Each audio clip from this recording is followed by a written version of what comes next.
the Hawks, we're not there yet, as you guys know. Right. But it is important. And I think what the veteran players are saying is basically, the players that get brought in are part of the culture going forward.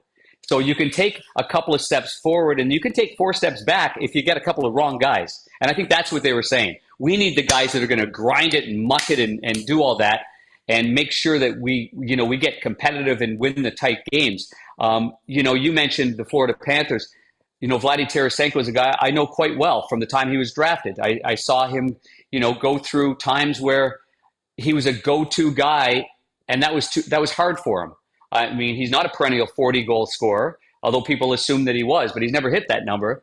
And then so when he went to the New York Rangers last year, as an example, he and Patrick Kane, it's like, oh, they'll fix us. Well, it's too hard in the playoffs for that. And now you see Vladdy Tarasenko. He was on the third line with Luostarinen, and who did he have on that line? Lundell. So that's that line, that third line. And people are like, oh my God, there's Vladdy's blocking shots. Well, you just mentioned the buy-in. That's the buy-in. There have been some games where Vladdy was on the top line with Barkov. Some games it worked. The minute it didn't work, Paul Maurice was like, plan B is in line, and plan B is you're going with those guys.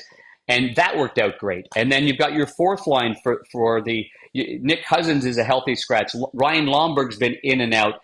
Stephen Lawrence has been, in the lineup with that the big fella that came over, big number 82 came over from Columbus. Like they've got it. Like if you need a different way of playing, they'll all do that. They check their egos at the door totally. And I think that's what you're getting at. And if you don't, you got no chance whatsoever. And that's how hard it is to get from where, the Hawks are right now, the Ottawa Senators, the Buffalo Sabres, Detroit's knocking on the door now. San Jose's a long way away. It's hard. And even for the teams that are, they've got, you mentioned the star players, the Reinhardts and the guys that they've got to sign. Brandon Montour, what a player that is. I'm telling you what, he's going to get there's a lot of, I'm sure, general managers knocking on the door of his agent saying, is he possible to go somewhere else? So they got guys like that, and then they've got their guys that are locked in for long-term deals. But you also have to develop players. I mentioned Luostarinen. I think he was part of the trade with Trocheck from Carolina. So along the way, wherever you make these trades, the players that you bring in years down the line, you go, oh, that guy came from there. We all silly like the mayor.